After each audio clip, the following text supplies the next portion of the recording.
Good morning, and thank you for joining us on the Monday edition of TVC Breakfast. I'm Veronica Dan Ikboy. I'm not here alone. I have Ibrahim Shita joining me this morning. Ibrahim, good morning. Good morning to you, Veronica. It's good to be here again. Happy New Week. Right? January is gradually coming to an end. It's the 15th already, Armed Forces Remembrance Day, as we usually call it. That's what today is about. But we also have some other issues we'll be looking at: the judgment in Kanu, the matter of Dangote Refinery coming upstream, and then some other issues of security in Plateau State, for instance. But let's begin with Armed Forces Remembrance Day. Today is Armed Forces Remembrance Day, and in commemoration of the day, a church service was held in Abuja to honor personnel who died in line of duty while combating various threats to national security. Sifon Yasayan has details. It's the last but one event to commemorate this year's Armed Forces Remembrance Day celebration. The National Christian Center bustles with activities. Hymns fill the air. Senior government officials, service chiefs, serving and retired military and paramilitary officers are present in recognition of the sacrifices of the armed forces in safeguarding the territorial integrity of the country.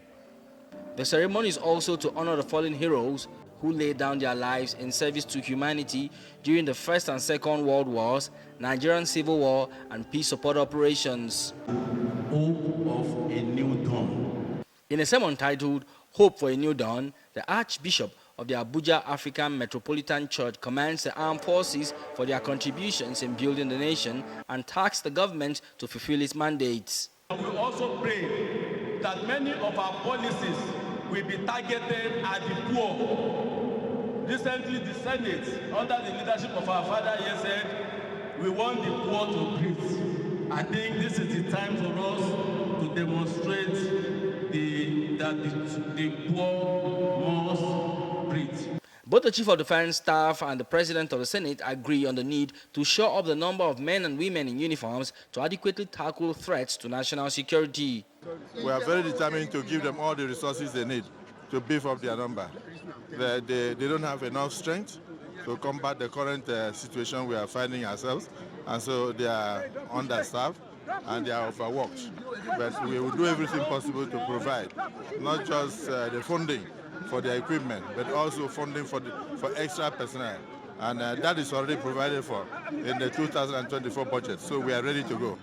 The armed forces, security agencies cannot do it alone. Everybody must put hands on deck for us to succeed. So we're calling on all Nigerians to continue to support us in all we're doing. We might make mistakes, but they will never be deliberate. And we assure you that the government of the day is giving us all the full support that we require. Activities to mark this year's celebration will culminate in a wreath-laying ceremony at the National Cenotaph. The ceremony brings to the fore the contribution of fallen heroes and living legends in keeping the country united. Sifon Yasayan, TVC News, Abuja. All right. Like our correspondent said, the activities to mark this day will culminate in a wreath-laying ceremony, so to speak, that will happen later today.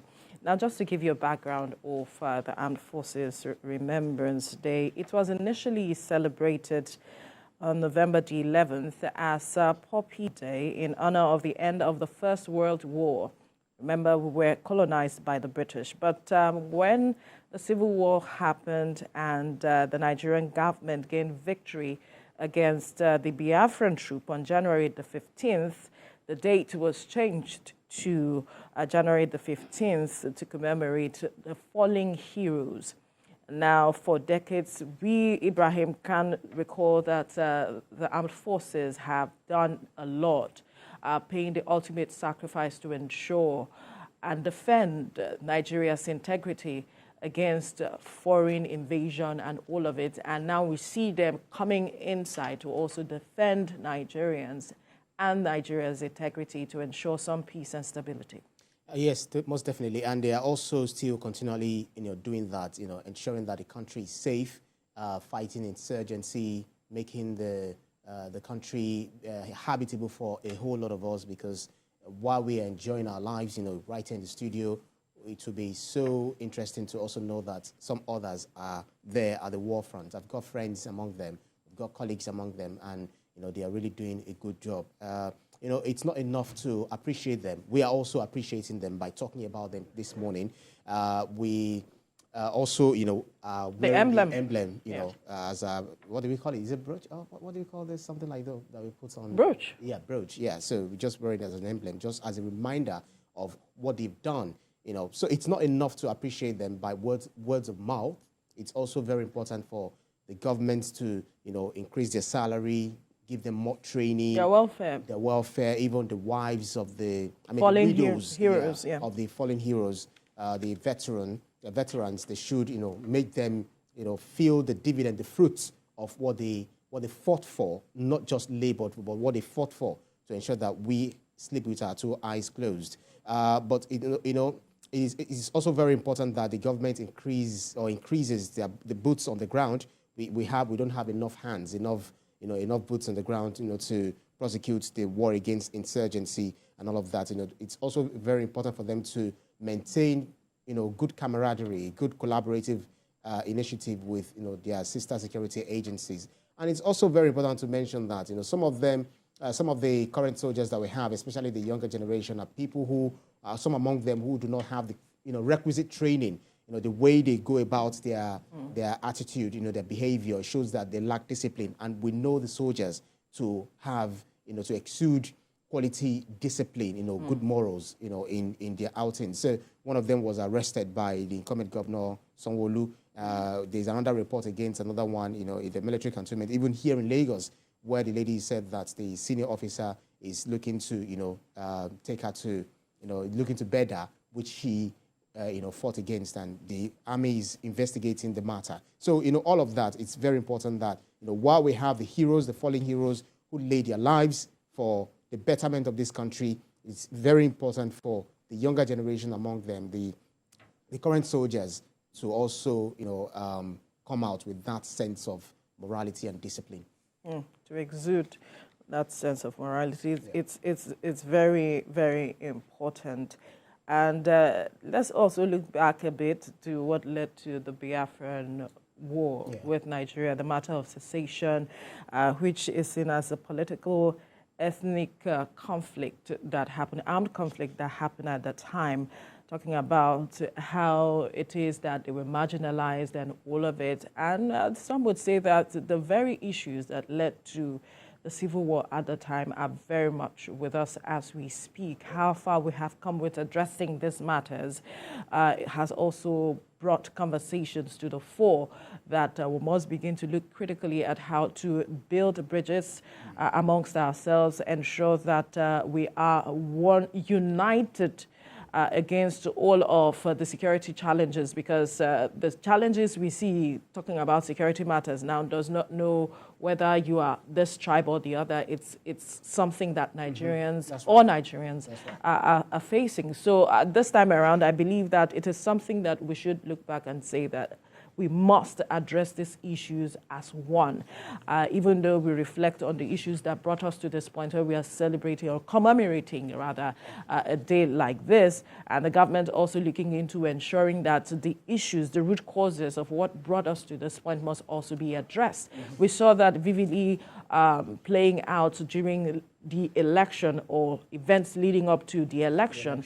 And we are hoping that sometime we will be able to have a conversation, even though we have had a conference that tried to address those issues, but it didn't bring any closure that we needed at the end of the day. We've been hearing persons clamoring for the release of Nnamdi Kanu, saying that might be what will address some of or pacify their issues.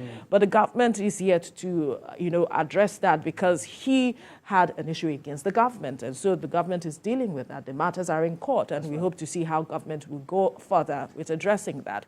But as much as we look at those issues, we must also begin to pay close attention into the various issues rising from different corners of the country as a people, so that we can deal with our issues as one. Unity is very key. The labors of our heroes past must not be in vain, because it is their labors that has brought us this far. So it's important we keep reminding ourselves how it's important that we are united, even as we look forward to a prosperous Nigeria. I love the fact that you gave it a slant of unity, which is something that is united we stand, they say, divided we fall. So everyone wants to stand. We want this country to stand. The fact that we've gone to elections and then, now we governance is what is on the ground. Even those who were spin doctors, for the previous, before the elections, they are now also, some of them are retracing their steps, saying that singing a different tune. Exactly, they're singing a different tune. Right. So that it is time for governance. That I was just trying to say my candidates, blah blah blah, and all of that. So I feel it's very important that the integrity of this country, the unity of this country, the country to be one indivisible whole is what we should all look forward to. We should always fight for, just the way the soldiers, the military is also trying to make sure that Nigeria stands tall amongst the Committee of Nations. Very important. We'll leave the conversation here now. We'll definitely keep tabs with activities around Armed Forces Remembrance Day as a station. So just keep your eyes glued to TVC News. Let's bring you the news update at this time. And we begin with a charge by the Chief of Air Staff to troops in their continuous fight against insecurity. Air Marshal Hassan Abubakar says the best way to pay tribute to the fallen heroes is to sustain joint air, ground, and maritime strikes against terrorists, insurgents, and others in the country. Air Marshal Abubakar commended the air component commanders of the various joint theaters of operation in the country for the series of successful airstrikes in 2024.